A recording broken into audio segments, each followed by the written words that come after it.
Just from a team, there was, a team meeting where obviously we all know what happened, and Coach Jones came in and, thanked us for everything, and, told us how much he loved his time here and how much he cared about us as players, and, just again thanked us, and then ended up stepping out. So it was, it was different. It was weird for us as players. First time any of us have gone through this, I think. Anybody in the room has gone through that. So, it was different. Did any players say anything? No, nobody said anything at the time, but I know that multiple people have reached out to Coach Jones. Pretty sad moment. It's kind of hard to put an exact word on it. Just like I said, different. Like obviously, you feel for Coach Jones and understand how much time and effort he put into this program and each and every person on the team. So yeah, it's kind of sad to see that has to be taken from him. Ethan, honestly, is this something that you guys have thought that could very well happen at some point?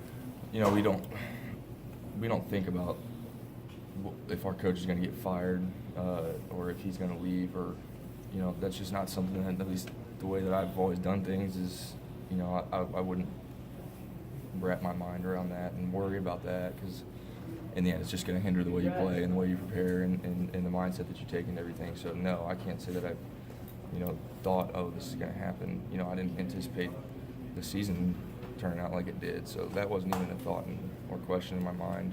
So try to block out all the extra noise and just play your game. What's your impressions of Coach Hoke, and did the offensive guys know him very well with him being a defensive assistant? I would say a lot of people on the offensive side of the ball did know him. I did. I mean, he's a real personable guy. He's just an old-fashioned, not into technology, so he talks to you face to face a lot, and he every time you walk by him, he's not going to just walk by without saying something. So he's like I said, real personable, and the vibe is he's been a head coach in the past, and he knows what he's doing, and we're gonna do things his way. I know you won't be around here for it, but as Tennessee goes on a coaching search, what do you think are the qualities that the next coach needs to have in order to kind of get Tennessee back to where y'all want to be? Well, I don't know if I mean, there's all different kinds of qualities, and I don't really know what needs to be, what the coach needs to be a successful coach. I mean, you got to be passionate about it. You got to just absolutely love it and put all you can into it. I mean, I can't, put a person, like a schematic thing on it. He needs to do this, he needs to do that. But as long as the next coach comes in here and loves what he does and cares about the players and cares about the school. I'm not saying that Coach Jones didn't by any means, but that's what you see out of a head coach, and I think that's the biggest things that you look for. What's the process like of getting back to business as usual this week, or is it not really business as usual without Coach Jones around?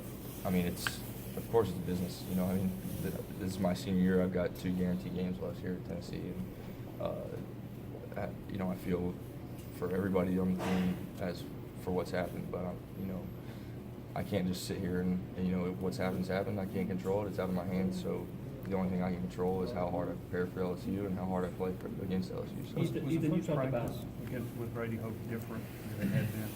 we actually haven't had practice yet. We just met yesterday, did a little intro to LSU and first practice today. Ethan, how would you maybe describe the mood of the team since you've been around them since Sunday? You guys had a team meeting yesterday too, but everything was good. I mean, there was no negativity. We really haven't been, Sunday we come in for a meeting and then do treatments and stuff, so it's not like we're together all day long, but I think we'll be able to tell more, and I expect everybody to come out and have a great practice today. So, Ethan, as a senior, as a guy who pretty much experienced the entire Butch Jones era, from the time you were recruited, looking at Tennessee as a program, going through Coach Jones' final 4 years as coach, how do you think his era will be remembered as far as what he did for Tennessee, from where it was when you looked at it as a recruit to how you feel like the program's being left behind after your senior year?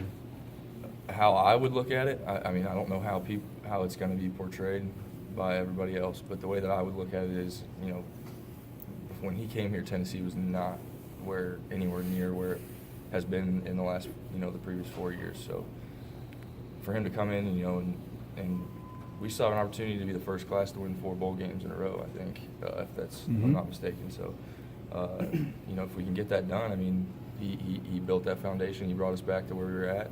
And, we've fallen short a little bit on, in terms of SEC championships in the past, but he's definitely brought that energy and just passion and winning expectation back to football here.